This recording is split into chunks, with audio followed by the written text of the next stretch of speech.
আমরা হানাফিগণ এই হাদিসটাকে মনে প্রাণে বিশ্বাস করি, আমল করি না। আলহামদুলিল্লাহ ওয়াসসালাতু ওয়াসসালামু আলা রাসূলিল্লাহ ওয়া আলা আলিহি ওয়া সাহবিহি আজমাইন, আম্মা বাদ। আসসালামু আলাইকুম ওয়া রাহমাতুল্লাহি ওয়া বারাকাতুহু।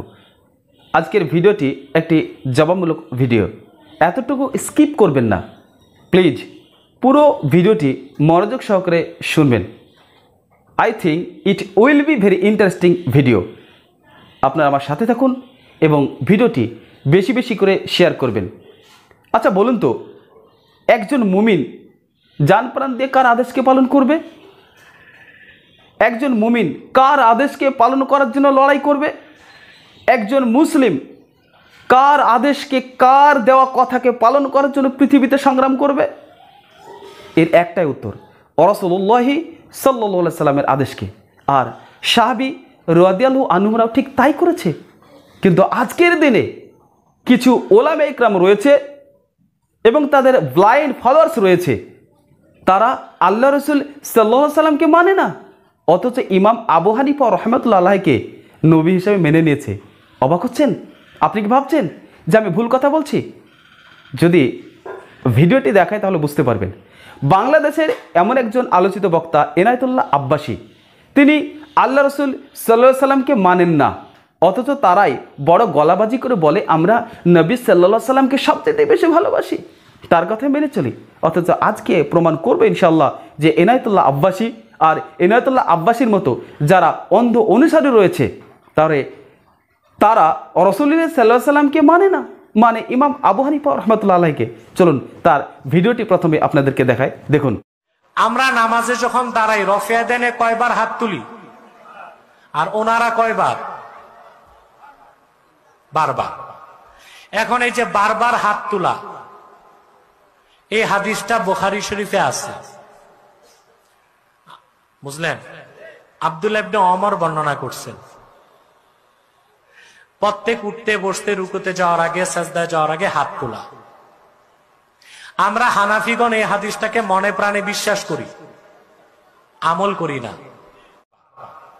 এখন এই যে বারবার হাত তোলা, এই হাদিসটা বুখারী শরীফে আছে, বুঝলেন? আব্দুল্লাহ ইবনে ওমর বর্ণনা করছেন, প্রত্যেক উঠতে বসতে রুকুতে যাওয়ার আগে, সাজদায় যাওয়ার আগে হাত তোলা। আমরা হানাফিগণ এই হাদিসটাকে মনে প্রাণে বিশ্বাস করি, আমল করি না। দেখলেন, এনায়েতুল্লাহ আব্বাসী তিনি বললেন যে আমরা যখন সালাতে দাঁড়াই তখন কবার হাত উত্তোলন করি, আর ওনারা কবার। এখানে আমরা বলতে কারা? আমরা বলতে এনায়েতুল্লাহ আব্বাসী এবং এনায়েতুল্লাহ আব্বাসী হুজুরদের যারা অন্ধ অনুসারী রয়েছে, ব্লাইন্ড ফলোয়ার্স, তাদের কথা বলেছেন। আর ওনারা বলতে যারা কোরআন এবং হাদিস অনুযায়ী জীবনযাপন করে, যারা পৃথিবীতে রাসূলুল্লাহ সাল্লাল্লাহু আলাইহি সাল্লামকে একমাত্র লিডার হিসাবে, একমাত্র রসুল হিসেবে মেনে নিয়েছি, আল্লাহ সুবহানাহু ওয়া তাআলার আদেশকে পালন করার জন্য সংগ্রাম করে। পৃথিবীতে রাসূলুল্লাহ সাল্লাল্লাহু আলাইহি সাল্লাম ছাড়া কোনো মানুষের কোনো মূল্য দেয় না ইসলামে, সেই ব্যক্তিদের কথা বলা হয়েছে। তবে হ্যাঁ, এই ব্যক্তিরা প্রাধান্য দেয় যদি কোরআন এবং হাদিস থেকে কেউ কথা বলে, কেউ যদি রাসূলুল্লাহ সাল্লাল্লাহু আলাইহি সাল্লামকে মেনে তার হাদিসকে সামনে রেখে ফতোয়া দেয়, কথা বলে, আমরা তাদেরকে মেনে নিই, এদের কথা বলা হয়েছে। এরপরে তিনি কি বললেন? তিনি বললেন যে কিন্তু এটা স্বীকার যে বারবার হাত উত্তোলন করা বুখারীতে আছে। রাবি হিসাবে কার নাম উল্লেখ করলেন? একজন বিচক্ষণ সাহাবী ওমর রাদিয়াল্লাহু আনহুর কথা। তিনি বললেন যে ওমর রাদিয়াল্লাহু আনহু তিনি বলেছেন যে রাসূলুল্লাহ সাল্লাল্লাহু আলাইহি সাল্লাম যখন সালাত শুরু করতেন আল্লাহু আকবার বলে কাঁধে বাঁধে হাত তুলতেন, যখন রুকুতে যেতেন তা আবার হাত উঠাতেন, রুকু থেকে ওঠার সময় হাত উঠাতেন, বারবার সালাতে হাত উত্তোলন করতেন। রাবিকে ওমর রাদিয়াল্লাহু আনহু তিনি স্বীকার করলেন। এরপরে বললেন আমরা হানাফিরা এই হাদিসটাকে মনে প্রাণে বিশ্বাস করি কিন্তু আমল করি না। চিন্তা করুন, তার মানে তিনি স্বীকার করলেন যে রফউল দাইন, বারেবার নামাজে হাত উত্তোলন করা হাদিস সহিহ। ওমর রাদিয়াল্লাহু আনহু বিচক্ষণ একজন সাহাবী, তিনি বলেছেন।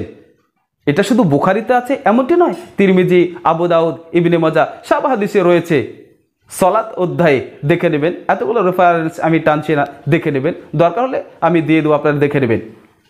সম্মানিত দিনী ভাই যারা ভিডিওটি দেখছেন কি অনুভব করছেন? তিনি কি বললেন? এটা একটা ভেরি ইম্পর্টেন্ট ওয়ার্ড, যে আমরা হাদিসটাকে মনে প্রাণে বিশ্বাস করি কিন্তু আমল করি না। তার মানে কি? তার মানে মানি না। কেন মানেন না? তিনি আগে উল্লেখ করেছেন, যারা আমরা হানাফি তারা মনে প্রাণে বিশ্বাস করে হাদিসটাকে, কিন্তু জীবনে অ্যাপ্লাই করি না, আমল করি না, তার মানে মানে না। এই কথার অর্থ হচ্ছে ইমাম আবু হানিফা রহমাতুল্লাহ আলাইহি তিনি এই হাদিসটা আমল করেননি। তিনি সালাতে বারবার রফল দাইন করেননি, হাত উত্তোলন করেননি, তাই ইনারা করবেন না। তার মানে ইমাম আবু হানিফা রহমাতুল্লাহ আলাইহি ইনাদের কাছে নবী হলো কিনা? ও রাসূলুল্লাহ সাল্লাল্লাহু আলাইহি সাল্লামকে মানতে হবে। আল্লাহ সুবহানাহু ওয়া তাআলা তিনি বলেন সূরা নিসা সূরা নম্বর 4 আয়াত নম্বর 80, মাই ইউতির রাসূলা ফাকাদ আতাআল্লাহ। যে ব্যক্তি রসুলকে মান্য করলো ওই ব্যক্তি আল্লাহ সুবহানাহু ওয়া তাআলাকে পালন করলো। আল্লাহ সুবহানাহু ওয়া তাআলা তিনি বলেন সূরা আল হাসর 59 নম্বর সূরা 7 নম্বর আয়াতে, ওয়ামা আতাকুমুর রাসূলু ফাখুযু ওয়ামা নাহাকুম আনহু ফান্তাহু। রসুল তোমাদেরকে যা দেয় তাই পালন করো, আর যা নিষেধ করে তা বর্জন করো।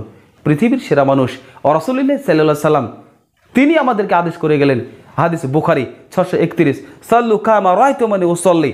আমি যেভাবে সালাত আদায় করেছি তোমরা সেইভাবে সালাত আদায় করো, আমি যেভাবে নামাজ আদায় করেছি তোমরা সেইভাবে নামাজ আদায় করো। সম্মানিত দিনী ভাই যারা ভিডিওটি দেখছেন কি অনুভব করছেন? নবী সাল্লাল্লাহু আলাইহি সাল্লাম যেভাবে সালাত আদায় করেছেন সেভাবে আদায় করতে হবে না? ইমাম আবু হানিফা রহমাতুল্লাহ আলাইহি যেভাবে আদায় করেছে সেভাবে আদায় করতে হবে? তাহলে কি এনায়েতুল্লাহ আব্বাসী আর এই এনায়েতুল্লাহ আব্বাসী হুজুর যে তারা অন্ধ অনুসারী, তারা কি ইমাম আবু হানিফা রহমাতুল্লাহ আলাইহিকে নবী হিসাবে মেনে নিল না? একবার চিন্তা করে দেখুন, কিয়ামতের দিন এরা কি হিসাব দেবে? আল্লাহ রাসূল সাল্লাল্লাহু আলাইহি সাল্লামের আদেশকে পালন করার জন্য এতটুকু তাদের বুক কাঁপে না? অথচ ইমাম আবু হানিফা রহমাতুল্লাহ আলাইহির আদেশকে পালন করার জন্য তারা সংগ্রাম করছে আর পরিচয় দিচ্ছে হানাফি। মুসলিম পরীক্ষা দিতে, মুসলিম এদের পরিচয় দিতে লজ্জাবোধ মনে হয়, এটা খারাপ মনে হয়। ছি ছি ছি ছি ছি, এরাই নাকি বড় বড় লিডার, এরা নাকি বড় বড় শায়েখ, এরা নাকি বড় বড় ডক্টর, পিএইচডি করেছে কোরআন হাদিসের উপরে। আল্লাহ আমায় ক্ষমা করুন, আমি আসলে অবজ্ঞা করছি না, আমি হেয় করছি না, কিন্তু আপনাকে আমি বোঝাতে চাইছি যে হাদিসটা আনার পর আপনি এই কথা কেন বললেন? তাহলে কি আপনি আল্লাহ রাসূল সাল্লাল্লাহু আলাইহি সাল্লামকে মেনে চলেন? না, অসম্ভব, মানেননি।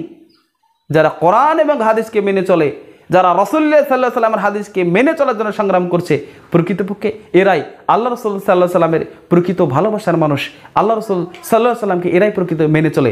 এই এনায়েতুল্লাহ আব্বাসীর মতো যারা হুজুর রয়েছে এবং এদের যারা অন্ধ অনুসরণ রয়েছে তারা কখনোই মানতে পারেনি। অতএব সম্মানিত দিনী ভাই, ভিডিওটি বেশি বেশি শেয়ার করুন আর সত্যটা মানুষের সামনে প্রকাশ করে দিন।